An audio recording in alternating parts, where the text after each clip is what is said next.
traffic. We had a noise mitigation agreements where we had money set aside for funding to help pretty much build a wall back here, but the homeowners didn't even agree to it. So each individual homeowner had to kind of take on its own stance, and none of them really took the money.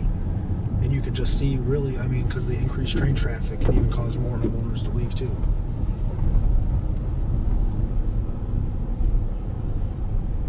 And all of the vacant lots were actually torn down by grant money, so no property tax dollars were used for the deconstruction. It was all federal and state. These were all torn down? Yeah, these were all torn down.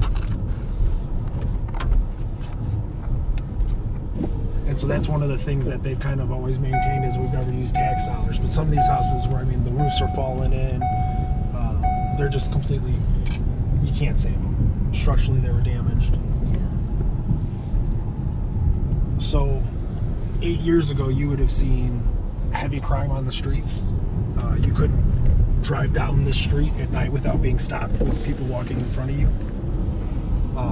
And so that's kind of changed. When we started tearing down those houses, we saw a lot of those people start moving out.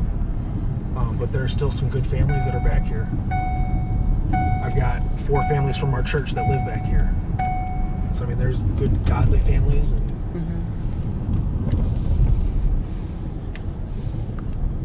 then if you take a left,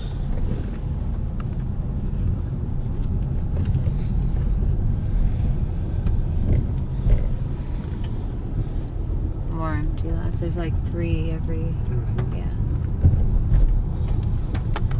Let's go lower left here. It's a big pothole.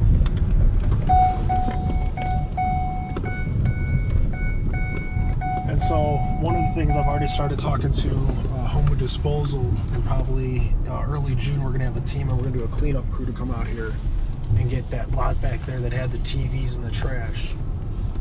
And it'll be kind of like the mayor's initiative.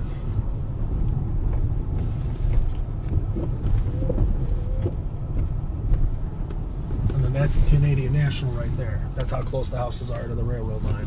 But you know, in Wheaton, we have houses even closer to that than that to the railroad line. Yeah. And they're well maintained and taken care of. So there's a story about just the inordinate high property taxes in Park Forest. Right. And how's that money being spent? Because property taxes are a local issue. Oh, yeah. And so you've got the second highest paid superintendent, or one of the highest paid superintendents in the state of Illinois, and we could talk about consolidation of school districts. We do need to talk about that stuff.